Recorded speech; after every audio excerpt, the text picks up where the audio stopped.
Assalamu alaikum warahmatullah derɗiraaɓe wandaɓe, mi hofni on mi welani on khairu dedei lawol ngol a tokkata ya waɗana TikTok maɗa economic warta ɗum yarantama connection.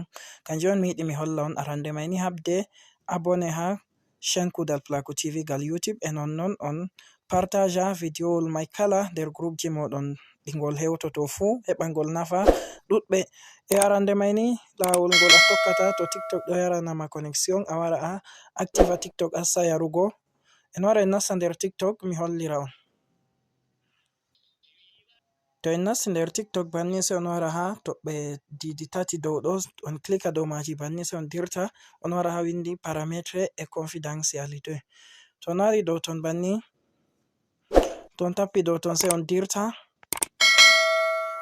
ha les on tawan ha windi economiser des données. On wara on klika dow ton banni, to on kliki dow ton nda toɓɓere nde ɗo, sai on wara on tawan nde ɗo desactive, on wara on activa nde banni. To on active nde banni ni kala no TikTok yarirana no on connection fu hala timmi TikTok asan yarango on connection. Mi tammi on fami derɗiraaɓe, habde partage videowol mai on abona ha chaine amin. Wassalamu alaikum.